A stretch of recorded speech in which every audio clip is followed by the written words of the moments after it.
So I saw an article online earlier today, and it was talking about a mass of leased EVs that were about to hit the market in 2026. So I guess we had a fair bit of a spike a couple of years ago in 2-year leases, and they're set to hit the market in 2026.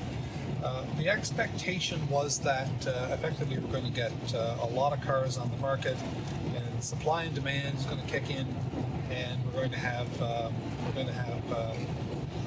lower value for trade-ins and a lower resale value for EVs at that point as a result, which all kind of makes sense. So if you currently own an EV, like I do, potentially the value of the worth of the vehicle is probably going to depreciate. So a couple of thoughts on that. First of all, depreciation is only something that reveals itself when you actually sell a vehicle. So as you're using a vehicle, depreciation is irrelevant.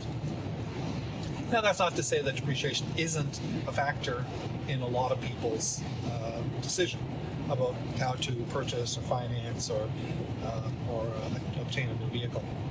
Obviously, some brands like, say, for example, Toyota maintain a high resale value.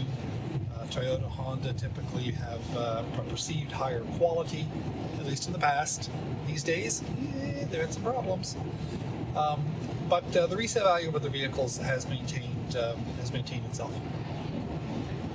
And other brands, notably like luxury vehicles, Jaguars, BMWs, Cadillacs, they historically have had a pretty poor resale value, with the exception perhaps of Porsche. Porsche vehicles actually maintain a fairly decent resale value. So electric vehicles have been I'm not going to say in the middle, they've been on the lower end of resale value of late. Well, they're new vehicles, so they historically have had less of a resale value. And that's been due to a number of factors. The one that I keep hearing about is what if you have to replace your battery? What if you have to replace your battery? Well, I think I've talked about this in previous videos where we've had EVs on the market now for 15 years about, in a meaningful way. And the performance of the batteries and the longevity of them is actually working out to be far in expectation of what people had thought. So when someone says, well, what if you have to replace your battery and quote $10 and $15 and $17,000 costs for batteries, I'm not disputing that could happen, but by and large it doesn't, to the same extent that engines don't often blow up, excepting for my two brothers that both had Hyundais that the engines blew up at 120,000 kilometers. So I'll leave that where it is. So there is a concern there. I think it exists more in the realm of mythology, this mythological battery that is mythologically going to implode at a certain point. And I've often heard, or I have, in looking at the topic, I've seen a number of commentators, YouTube influencers that it seems like they don't quite understand the way the batteries are working, because they're saying they're treating battery degradation as if it's linear. So you lose 10% a year per se, where the reality is that in the first 3 years you might lose 10%, but then after that you might lose 0.5% a year or 1% a year. So I think the reality of that battery mythology will reveal itself over time. And I trust with that resale values will go up for EVs.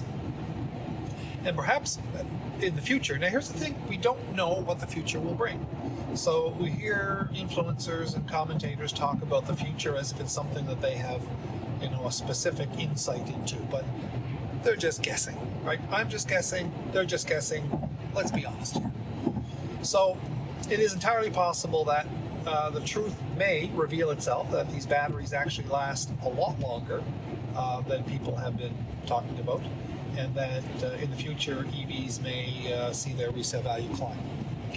But let's go back to the start of this little discussion. We are going to see a number of EVs, a lot of EVs, come off of lease in 2026. There's going to be a lot of EVs hit the market in the short term. What I've been saying to people is that, if you really are interested, and if you do drive within a certain range, not short range people, not long range people, but average range people, an EV can be an excellent value, especially when you figure in the cost of operation. They've proven to have an excellent maintenance record, and the fuel, the electricity, if you're charging at home, costs pennies compared to fuel.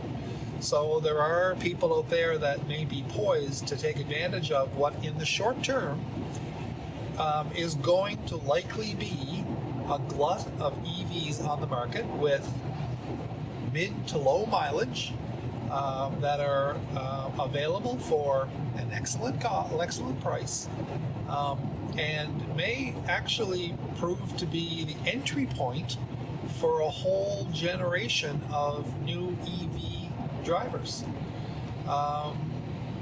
The stats are that people that purchase an EV, 95% of them would repurchase again. Now we're going to see that with this glut of leases that are coming back in, and we're going to see if they opt for another EV or if we see a massive switch. History shows us that once you're an EV driver, you usually don't go back.